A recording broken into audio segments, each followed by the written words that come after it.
ओम स्थापकाय च धर्मस्य सर्वधर्मस्वरूपिणे अवतार वरिष्ठाय श्रीरामकृष्णाय ते नमः।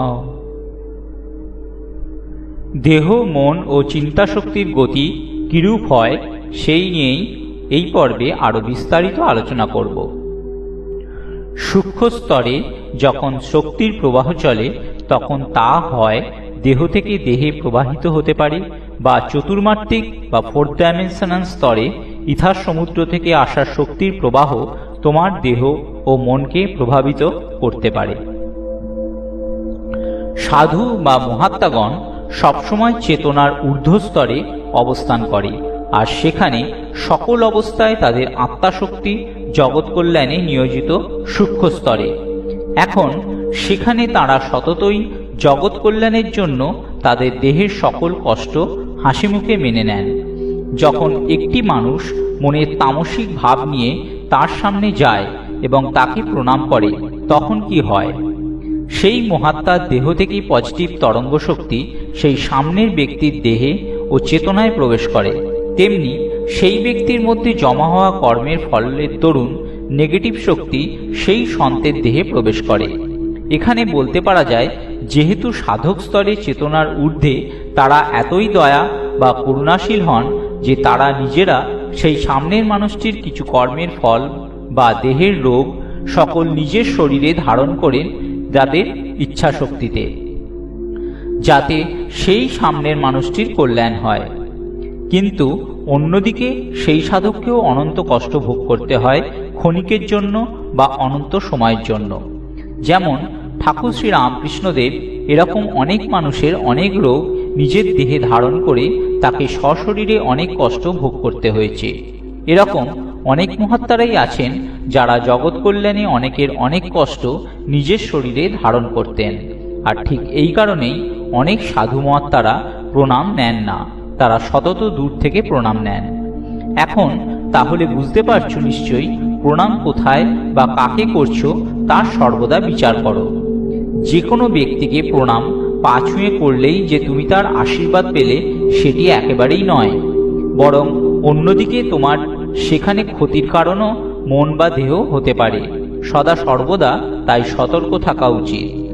আমি আগেও বলেছি, মন হলো মন্দির, এখানে জটিলতা বা কুটিলতার কোনো স্থান নেই। আর কেউ যখন মনকে নিচু স্তরে এই সকল জাগতিক কুটিলতায় রেখে দেয়, তার মন সতত তামসিকভাবে পূর্ণ থেকে এক নেগেটিভ শক্তির মানুষ হয়ে ওঠে, যেখানে তার শুধুই অন্ধকার, পদে পদে তার বিপদ। আমরা মনে করতেই পারি এখনকার দিনে এই কথাগুলো ভুল, এই কলিযুগে যারা পাপকর্ম করে তারা ভালো থাকে, কিন্তু এই চিন্তাধারা সর্বদা ভুল। শুধু নয়, নিজের মনেরও ক্ষতি সাধন করে।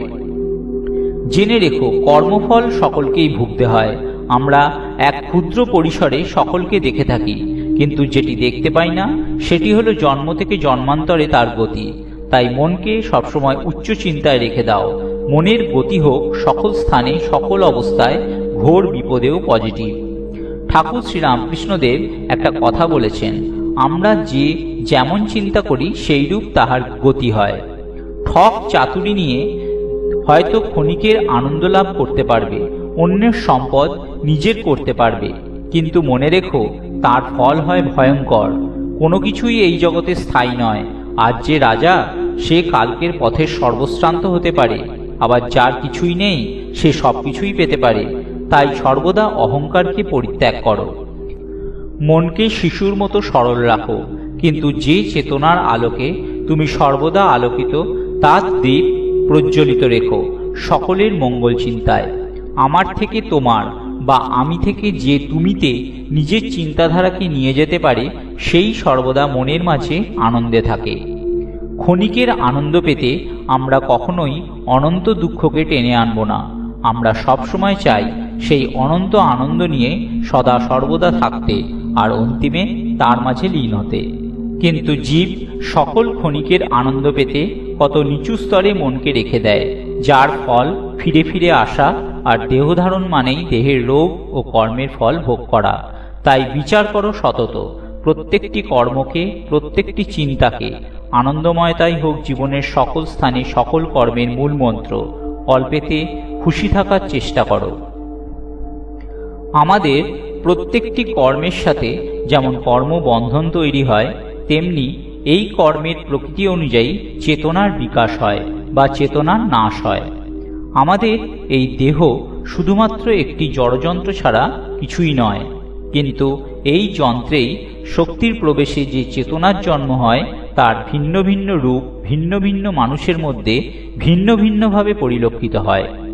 তারই একটি রূপ হল দেহগত চেতনার আবেগ, যা বিবেক বা চেতনার দ্বারা পরিবেষ্টিত হয়ে আমাদের দেহের মাধ্যমে সংগঠিত কর্মের ফল প্রদান করতে পারে।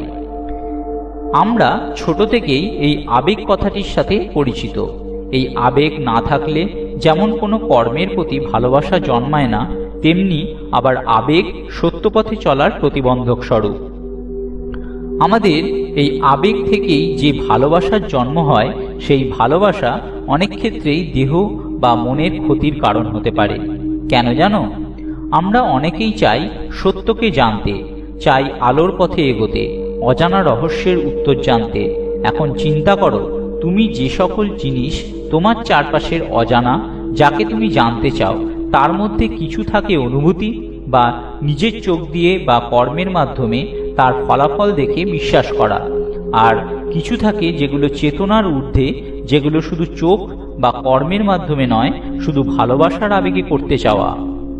যেমন কোনো দেবদেবীর পুজো হতে পারে, তোমার কোনো নিত্যদিনের কাজ বা কোনো মানুষের সাথে সম্পর্ক তৈরি করা, যেগুলোর মধ্যে শুধু ভালোবাসা আর আবেগ ছাড়া আর কিছুই থাকে না। এখন মনের আবেগ হলো এমন মায়া, যেখানে বেশিরভাগ ক্ষেত্রেই সত্যকে জানতে দেয় না, আর সেখানেই বিপদ। আবেগের বশে আমরা যে সকল কর্ম করি, সেখানে শুধু থাকে অন্ধবিশ্বাস বা অনুকরণ। সেখানে আমরা ভালো মন্দের বিচারের জ্ঞান হারাই, আর এই সকল কিছুই সংগঠিত হয় মনের অবচেতন স্তরে। যখন তোমার মধ্যে শুধু চেতনার প্রকাশ হবে বা জ্ঞানের আলো প্রজ্বলিত হবে, তখন সেখানে কোনো আবেগের স্থান থাকবে না, কিন্তু সেখানে অবশ্যই ভালোবাসা বা বিশ্বাসের জায়গা থাকবে। যে দুটি না থাকলে কখনোই তুমি সত্যকে জানতে পারবে না। কিন্তু ভুলে যেও না, এই ভালোবাসা বা বিশ্বাস যেখানে থাকে, সেখানে আবেগ মনের গভীরে সূক্ষ্মভাবে অবস্থান করলেও তার প্রকাশ কিন্তু বাইরে করা উচিত নয়। সত্যকে জানতে চাই যুক্তি, আবার সেই সকল যুক্তি দিয়ে যখন সব প্রশ্নের উত্তর পাওয়া যায় না, তখন চাই বিশ্বাস। কিন্তু এই বিশ্বাসের সাথেই আবার আবেগের সম্পর্ক। এখন আবেগকেই এখানে প্রশমিত করতে হয় অনেক ক্ষেত্রে, কারণ যেখানে আবেগ কাজ করে সেখানে আবার যুক্তি কাজ করে না।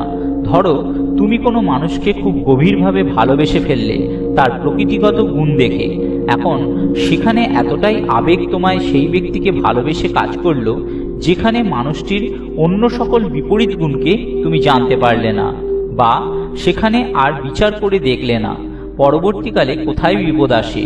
যখন আমরা আমাদের সেই অতি পরিচিত ব্যক্তির বিপরীত গুণ, যেগুলো তোমার মনের সাথে মেলে না, সেগুলো তোমার সামনে প্রকট হয়, ঠিক তখন। কারণ আগে তুমি তোমার ভালোবাসার আবেগ দিয়ে তুমি তাকে বিচার করনি, সেখানে কোনো যুক্তিবুদ্ধি কাজ করেনি। পরে যখন সেই ব্যক্তিকে সময়ের পরিপ্রেক্ষিতে চিনতে শিখলে, সেখানেই সেই আবেগ তোমার মন ও দেহের কষ্টের কারণ হলো। ঠিক এরকম সকল জায়গায়। ধরো, এখানে যে সমস্ত লেখা লিখে চলেছি আমি, সেই জিনিসগুলো বুঝতে অবশ্যই বিশ্বাস ও ভালোবাসার দরকার হয় মনের মাঝে। কিন্তু কখনো মনের মাঝে আবেগকে অন্ধরূপে আনবে না। প্রত্যেকটি জিনিস বিচার করো মনের মাঝে। মন যেখানে নিজেই নিজের গুরু। ভাবো, প্রত্যেকটি কথার গভীরে তার অর্থ বুঝতে চেষ্টা করো। না বুঝতে পারলে জানতে চাও। শুধু আবেগ যেখানে থাকবে, একদিন দেখবে এখনকার এই ভালোবাসা, সত্যকে জানার ভালোবাসা একদিন কমে যাবে। কারণ একটাই, প্রথম থেকে সকল কিছু তুমি নিজের মনে বিচার গড়ে তোলনি, শুধু এক আবেগের বশে পড়ে গেছো। স্বয়ং বিচার করো। ওম স্থাপকায় চ ধর্মস্য সর্বধর্ম স্বরূপিণে অবতার বরিষ্ঠায় শ্রীরামকৃষ্ণায় তে নমঃ।